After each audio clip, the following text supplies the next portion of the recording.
just wanted to make two quick points about this. One was in that interview that you just showed with Meet the Press. I do think that a lot of times, so many of the scandals that became these kind of red alert, 11 on the outrage scale scandals are the byproduct of Trump either trolling or not being very clear. He's a very effective speaker, but he's not a very cogent or clear order of his thoughts. They often get very confused. He cuts himself off in the middle of sentences. I think what happened there was he wasn't saying, I think, that, we may or may not have to abide by the Constitution. The context for that was the Abrigo Garcia case, where the Supreme Court, by a 9-0 ruling, ordered the Trump administration to do everything to facilitate his return and then report to the courts what it is that they were doing to be able to prove that they were complying with the Supreme Court order. When President Trump, days later met with Bukele in the Oval Office, and a reporter asked him about that, like, hey, the Supreme Court told you, get him back.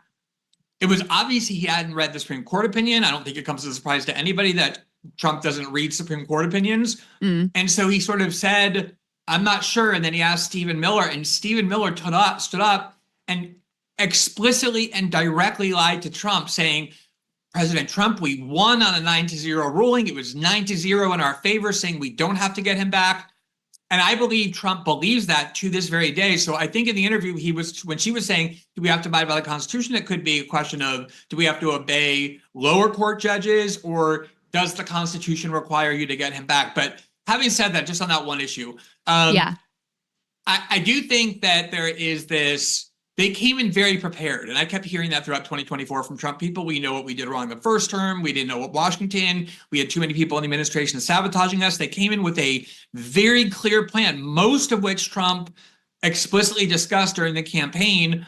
And it was all about eliminating any impediments to what Trump wanted to do, not just in the executive branch, but in the entire country, colleges and media outlets and dissidents and activists. And that is where I think they have been so radical and so extreme in a full-scale, very well-coordinated attack on anything that might impede Trump. Yeah, and that's where, even on this comments, like, I hear what you're saying about, well, he's clumsy in how he answered this, and sometimes he can be trolling. He's also flirted with 2028, but then in this interview is like, well, I'm not really that interested in that, et cetera. But when you also layer on top of that, he is also brazenly defying the Constitution in any number of ways. I mean, they think they have a case that they can take this to the Supreme Court about the Impoundment Control Act, but power of the purse has long rested with Congress, and they just feel like they can do whatever they want with regard to not spending funds that have been appropriated, fire whatever they want, run roughshod over the government. Obviously, with regard to the Alien Enemies Act, they just decided, like, we don't have to offer due process, another brazen violation of the Constitution. The assault on free speech with regard to college campuses, not just with regard to foreign students, but also with regard to pressuring universities to, withhold diplomas from American citizens. All of these things are, there was a memo that came out from this government, or their position officially is that they don't need a warrant to go into your home if you are suspected of being a gang member. And apparently being suspected of being a gang member just means, like, you're maybe from Venezuela and perhaps you have a tattoo. So when you put the comments in the context of, it doesn't seem like this administration does feel like they need to abide by the typical understandings of the Constitution. One of his very first executive orders was to say, hey, we're going to end birthright citizenship, which the language of which is plain as day inside the Constitution. That's one of the ways that I feel like Trump 2.0 is different than Trump 1.0, where there was a lot of merit to the, well, take him seriously, but not literally. This time, I feel like you do kind of have to take him literally based on the actions that they have taken thus far, which really have indulged his most maximalist instincts.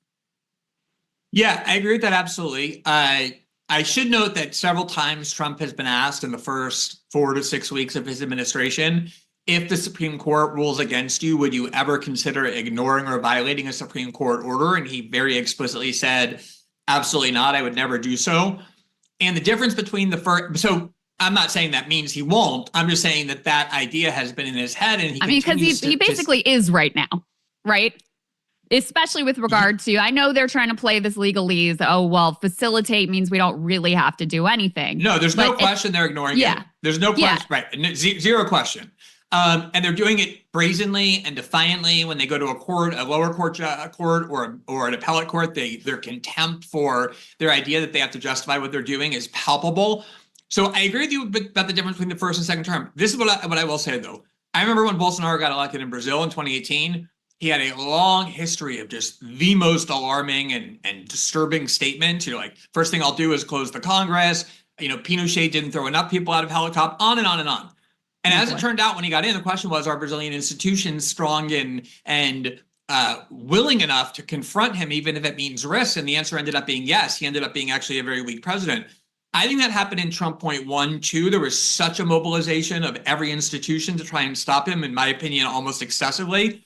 Mm-hmm. What we're seeing now, though, Crystal, is some serious pushback that I think can be meaningful. Like I said, Trump lost 9-0 in the Supreme Court. Yes, they're ignoring it. They're not facilitating his return. That's going to go back to the Supreme Court, and we'll see what the Supreme Court does. You see other cases where they lost on a 9-0 ruling as well, with the Alien Enemies Act and whether due process is required before they can deport people. And the Supreme Court said absolutely not only that, but advance notice is required as well. A Trump appointed judge just 3 days ago, last week, said he doesn't even have the right to invoke the Alien Enemies Act because we're at war. So I just think that a lot of what Trump is doing is extremely disturbing, extremely alarming. We're still in the first 3 months. We'll see if they run out of energy, if they start having internal dissent, but more importantly, whether our institutions can really confront it. Yeah, I think I agree with that. And I think there's been more of a resistance that has been mounted in recent weeks. And the courts, they take time to act. And one of the things that Trump 2.0 has done, very intentionally is flood the zone, is just take the chainsaw and just move and just act. You saw this very explicitly with the invocation of the Alien Enemies Act. They drafted it, they held it, they got the people they wanted to deport in place, ready to board the planes before they released it publicly. There were immigration attorneys who were starting to get wind of it. That's the reason they were able to cobble together this last minute hearing where the judge says, hey, you have to, even if the planes are the air, you have to turn them around. And again, they just ignore that. And, they were over international waters. We couldn't do anything at that point. So sorry. And by the way, since you issued that order from the bench, it doesn't really matter. But in any case, the point is just that because they've been so willing to act aggressively and in ways that they themselves know are probably not going to hold up to judicial scrutiny, it has been very difficult for the courts to keep up. The Democrats have been utterly pathetic in almost all instances. Seriously? That's so unlike them. I know, which is, who could have predicted that? Right. But, their initial instinct was to be really cowed by Trump 2.0. I think a lot of the media's instinct has been to bend the knee and basically bribe Trump to leave them alone so they can get their mergers through, et cetera. You initially had Columbia University really bending the knee in particular, and other universities getting to follow suit. Now you've started to have, led by Harvard, you've started to have a little bit of backbone demonstrated with the universities, a little bit of backbone now starting to be demonstrated by the law firms as well. Still waiting a bit on the media. I guess we have a few signs of that as well. But, I agree with you that now that Trump has become so unpopular, I think the tariffs have in particular sapped him of a lot of popular support and institutional support as well.